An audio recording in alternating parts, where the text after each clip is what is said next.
It all started when a woman named Karen decided my dairy barn was somehow a threat to her perfect little neighborhood.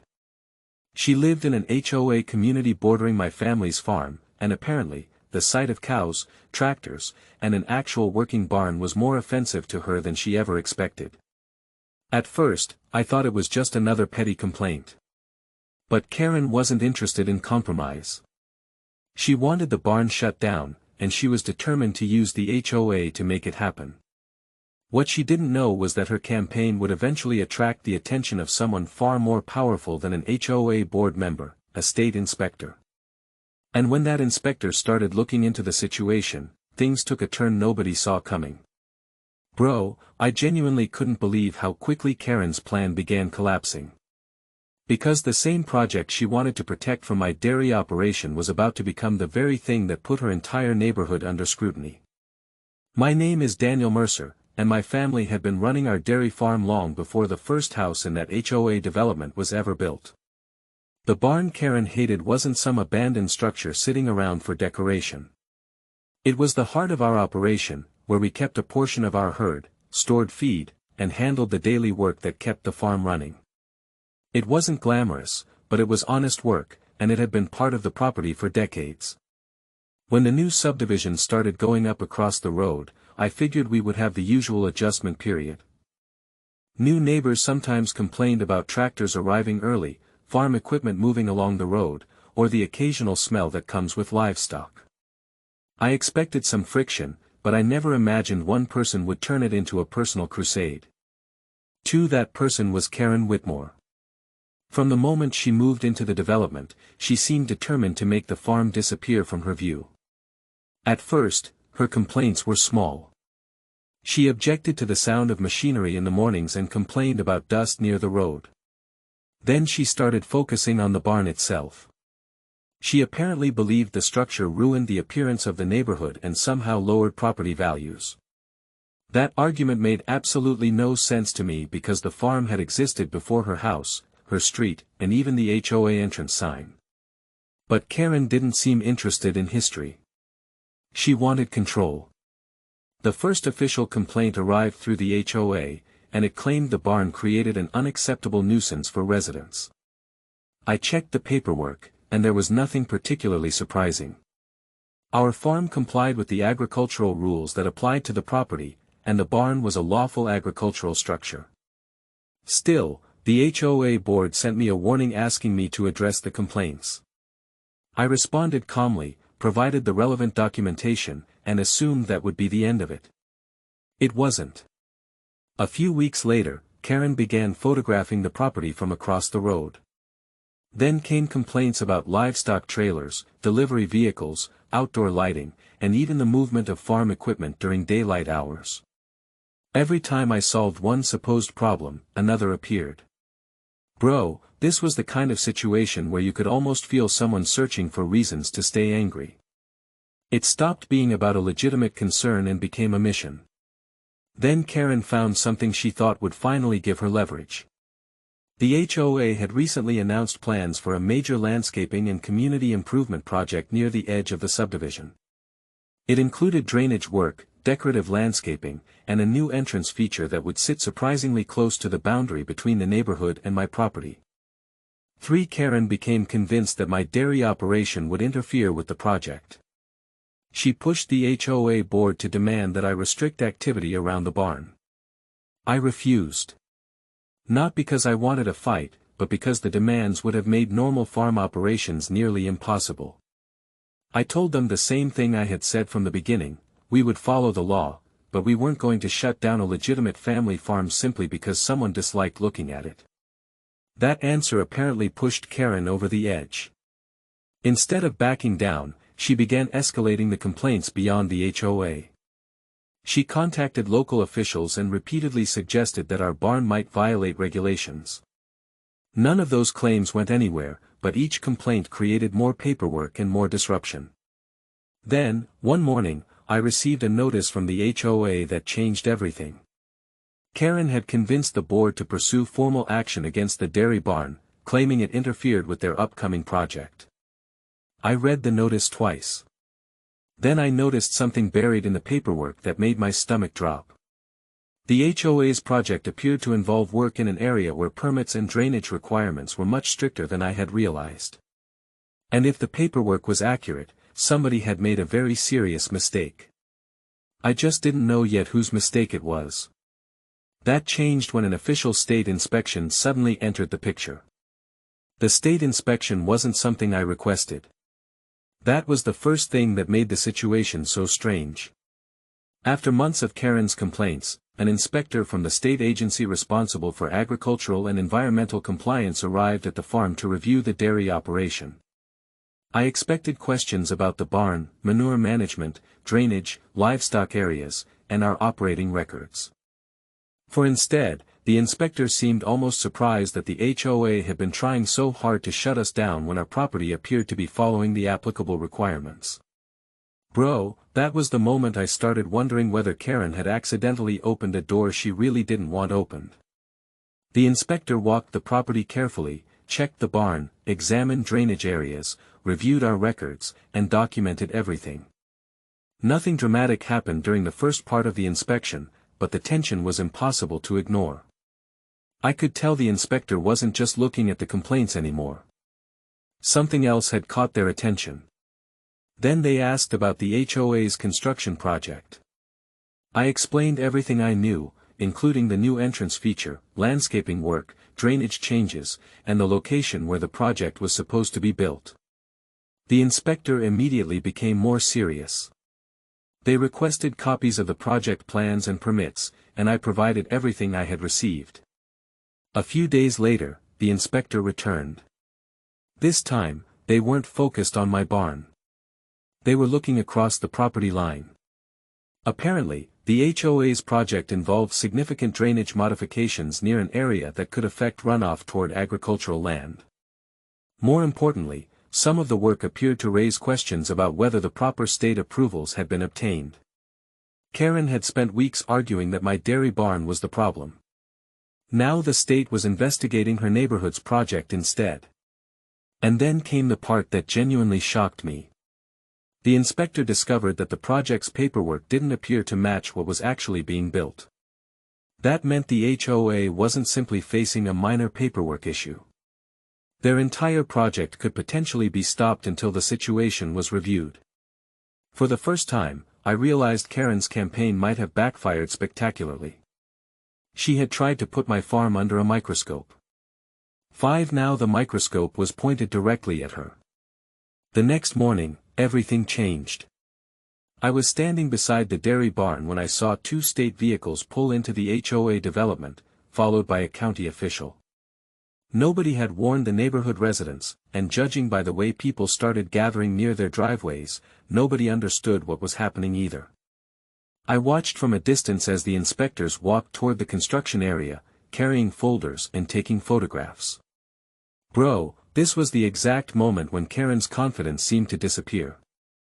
For weeks, she had acted like my family was the problem, like our farm was some inconvenience that had accidentally survived into her carefully planned neighborhood. Now the people she had tried to involve in shutting down our barn were standing on her side of the property line, examining the project she had been defending so aggressively.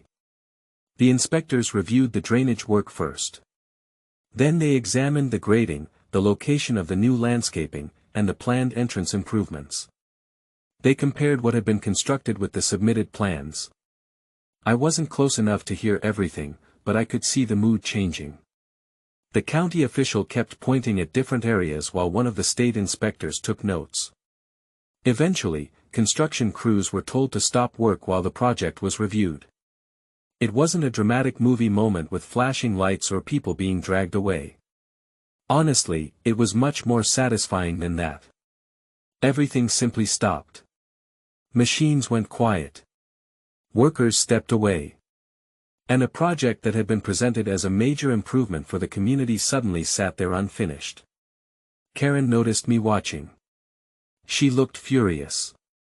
But I didn't celebrate. I just stood there because, at that point, I understood something important. This wasn't about revenge anymore. It was about consequences. 6. The HOA had spent so much energy trying to create a problem with my dairy operation that they had apparently failed to make sure their own project was properly handled. That was exactly how real-life disasters happen. People become so focused on controlling someone else that they stop paying attention to what is happening directly in front of them. Later that afternoon, I received a call from the inspector. They explained that the dairy barn itself was not the issue they had originally expected to find. Our operation had documentation showing compliance with the relevant agricultural requirements. The concerns were connected primarily to the HOA project and the way the construction could alter drainage and runoff near the agricultural property. Some additional review was required before work could continue. Then came the detail that made the entire situation even more ironic. Several of Karen's original complaints had been based on the claim that my dairy operation created drainage and environmental problems for the neighborhood. Yet the inspection had raised questions about whether the neighborhood's own construction could change water flow toward the farm and surrounding land. That was a complete reversal. Karen had tried to make my barn look like the source of the problem. The inspection suggested that her community project might actually be contributing to the very concern she had been using against me. And somehow, she still wasn't finished. The HOA board held an emergency meeting, and according to several residents, Karen pushed hard to keep the blame on the farm. She reportedly argued that the state investigation had only happened because my family had created unnecessary conflict. That logic was almost unbelievable. The state had not shown up because I complained about the HOA. They had shown up because the situation had triggered legitimate regulatory questions. I stayed out of the meeting. Instead, I focused on the farm. 7. For the first time in months, we could operate without wondering which new complaint would arrive next. But then another notice came through, and this one was different. The state required the HOA to suspend the affected construction until the necessary review and approvals were completed. The project would have to be evaluated, and modifications might be required before work could resume. That meant the entrance project Karen had been so determined to protect was now officially on hold. And there was another consequence. The HOA had to address the costs associated with correcting the project. Suddenly, residents who had supported Karen's campaign began asking uncomfortable questions. Why had the board spent so much time pursuing complaints against a legally operating farm? Why had they accepted claims without thoroughly investigating them? And why had the project moved forward without everyone understanding the regulatory requirements? Karen's influence started disappearing almost overnight. People who had previously nodded along with her complaints began distancing themselves. The same neighbors who had complained about the dairy barn were now worried about construction delays, additional expenses, and the possibility of assessments. I heard that Karen blamed everyone except herself. But that wasn't surprising. The most satisfying part wasn't watching her lose an argument. It was watching the facts finally speak louder than her accusations. For months, she had tried to make my family feel like outsiders on land we had owned and worked for years. She had treated our farm like an obstacle that needed to be removed so the neighborhood could look the way she wanted. Instead, her campaign had triggered the scrutiny that exposed problems with the project she wanted completed. That was karma, but it was also something more important. It was accountability. 8. Eventually, the state completed its review and gave the HOA a path forward, but only after changes were made and the necessary requirements were addressed. The construction could eventually continue, but not under the assumptions the HOA had originally made. As for my dairy barn, it stayed exactly where it had always been. The cows were still there. The tractors still ran. The farm kept operating. And Karen's grand plan to shut us down had accomplished something completely different. It had brought the state inspector to our property.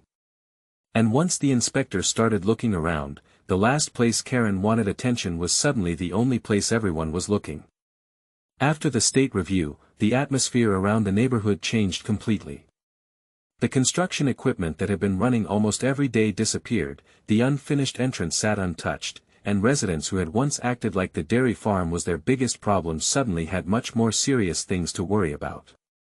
The HOA had to work through the regulatory issues surrounding its project before construction could continue, and that meant meetings, revised plans, additional paperwork, and expenses that nobody had originally expected.